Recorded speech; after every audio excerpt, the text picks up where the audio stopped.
Well, good morning, boys and girls. Good morning, Miss Morgan. Hope you guys are staying safe. It's Miss Morgan here, tuning in for some Maniac Magee here this morning. I'm excited to be with you guys. Out on my patio, it's a little bit chillier today. Yesterday was gorgeous. Yesterday was like almost 70 degrees. It was gorgeous. I hope you got outside. Hope you got to play outside. Got a little bit of a tan. Got your tan on. Hoping you guys are staying safe still and staying healthy. I'm missing all of you guys. I know this morning I've been up and at it on Remind. Sent out lots of messages this morning. Made contact with some of the families who hadn't completed that survey quite yet.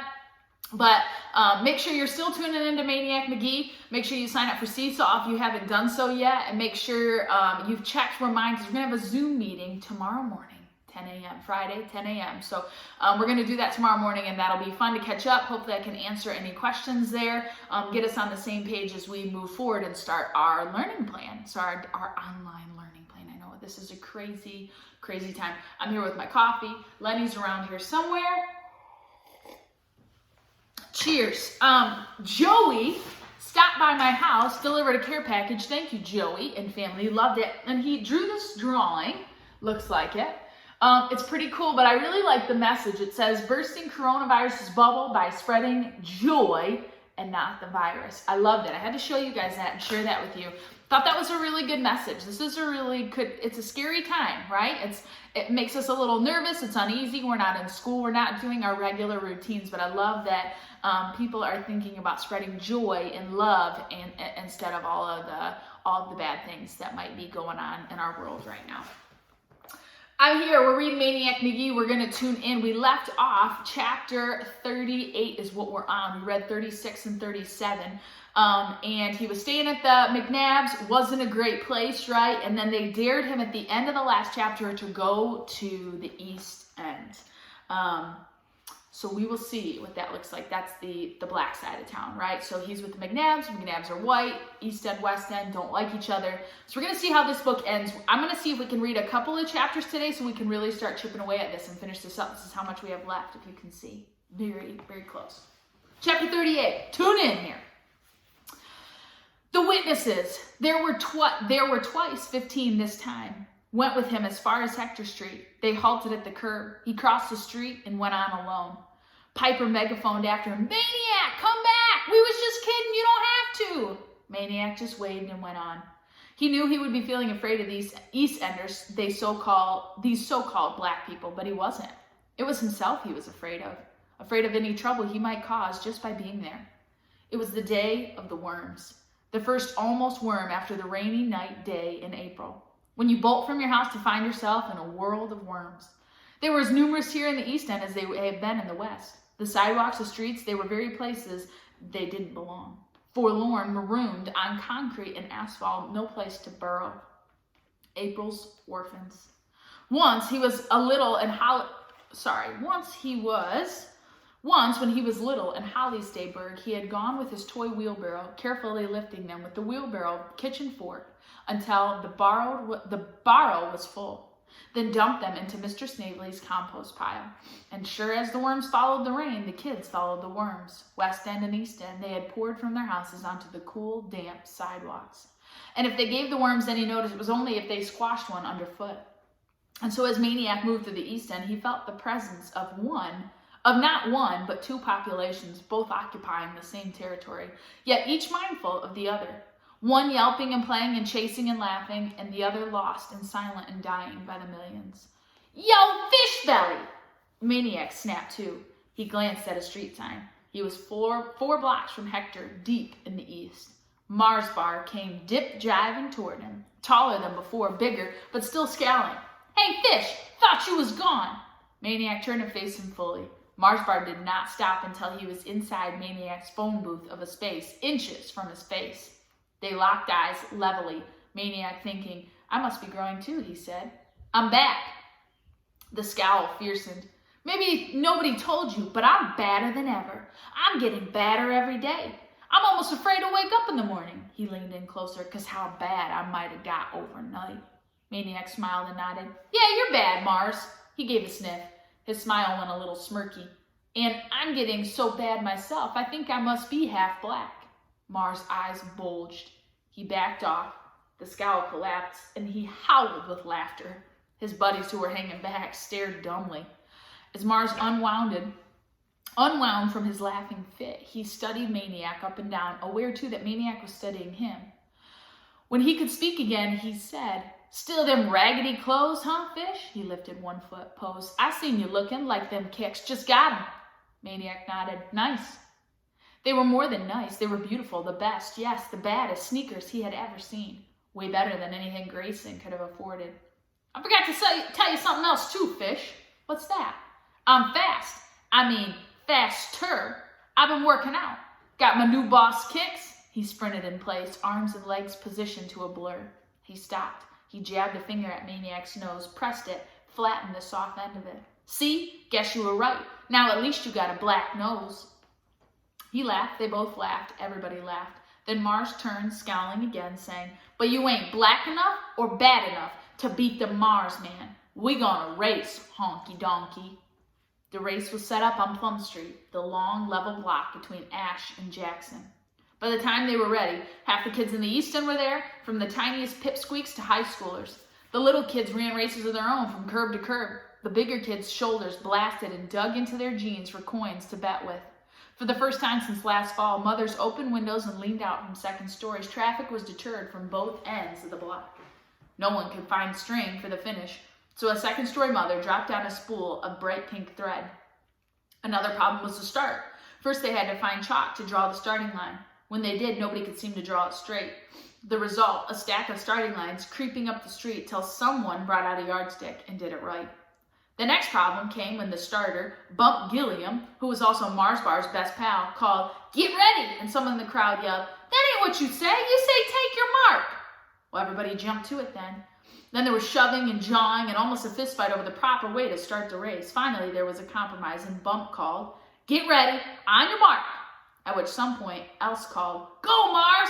And Bump turned and snarled, "Shut up! When the starter starts, there's no noise." So naturally, someone else called, "Smoke 'em, Mars!" And then came, "Waste 'em, Mars!" and "Do the honk, barman!" And they might still be calling to this day had not a single voice separated itself from the others. "Burn 'em, Magee!" It was hands down, laughing and pointing from his porch on the roof of a car. Bump jumped into the let-up. "Get set, go!" And at long last, mossy from their weight at the starting line, they went. Even as the race began, even after it began, Maniac wasn't sure how to run it. Naturally, he wanted to win, or at least do his best. All his instincts told him that, but there were other considerations. Whom he was racing against and where, and what the consequences might be if he won. These were heavy considerations, heavy enough to slow him down, until the hysterical crowd and the slight of Mars Bar sneakers, bottoms, and the boiling of his own blood ignited his afterburners, and before you could say, "Burn him, Magee," he was ahead.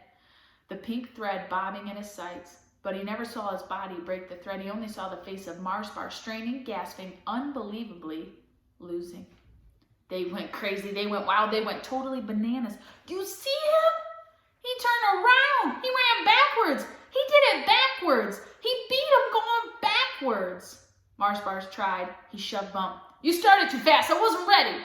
He shoved the thread holds. "You moved it up so he could win, I was getting it on him." He shoved Maniac. "You bumped me, you got a false start, you cheated."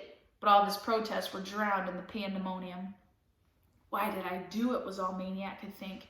He hadn't even realized it till he crossed the finish line, and he regretted it instantly. Wasn't it enough to just win? Did he have to disgrace his opponent as well? He had done it deliberately to pay back Mars for all of his nastiness, to show him up and shut him up once and for all.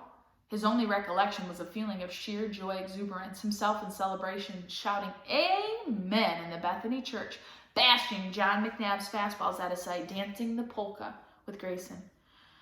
Maybe it was that simple after all. Who asked why otters toboggan down mud banks? But that didn't make it any less stupid or a rotten thing to do. The hatred in Mars Bar's eyes was no longer a white kid in the East End. It was for Jeffrey Magee, period. The crowd surged with him as he made his way westward. It wasn't clear whether they were glad that he had won or not, only that he had seen something to set them off. They jostled and jammed and high-fived and jived. For everyone who called him White Lightning, two more challenged him to race. "Right here, baby, you and me. See who's going to turn his back on who." Maniac kept moving, embarrassed, wishing that he could just break out and sprint for the West End, wishing he could duck back into the Beals' house and be sanctuaried there, and no fear of reprisals in them.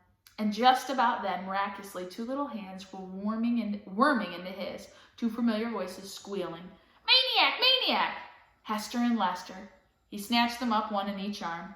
He was on Sycamore Street. There was the house and the door opening, Amanda, Mrs. Beale, smiling to the beat of the band. Let's see how long chapter 39 is. All right, we'll read 39. Whoever guessed that Maniac was going back to the Beals, you were correct. Well, at least we see so far. Let's see, chapter 39. During the night, March doubled back and grabbed April by the scruff of the neck and flung it into another week or two down the road. When Maniac slipped silently from house at dawn, the only way he'd ever managed to get back, March pounced with cold and nasty paws. But Maniac wasn't minding. The reunion had been ecstatic and tearful and nonstop happy, and inside he was pure July. He was half a block up Sycamore before he stopped tiptoeing. Minutes later, he crossed Hector and the streets were dry. An occasional scrape of chew rawhide was all that remained of the worms. Hours later, Russell and Piper spotted him 3 blocks off. "Maniac, you're alive! We thought they got you! We thought they slit your throat! We thought they strangled you and pulled your tongue out! We thought they chopped your head off and boiled you!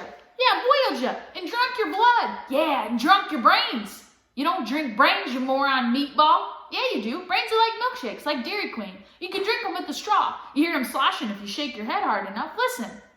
Hey, get off my head! Hey, help!" They were off and running. Maniac couldn't help laughing.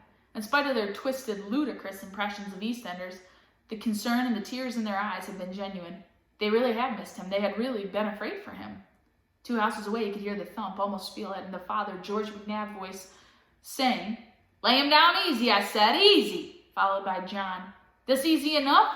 Thump," followed by a string of curses from George McNabb that fried the cold morning like an egg. The living room was hazy with dust. At the back of the end of the dining room, they were bringing in cinder blocks. George and John, a handful of cobras, lugging and grunting them in from the backyard and dumping them onto the floor. Thump, thump. "Hey, kid," George McNabb was pointing through the haze. 3 months and he still didn't know his tenant's name. "Get your lily hat over here, start lugging these," Maniac waved. "Later, gotta go." He shut the door and headed up the street. I wonder what they're putting cinder blocks in their house for.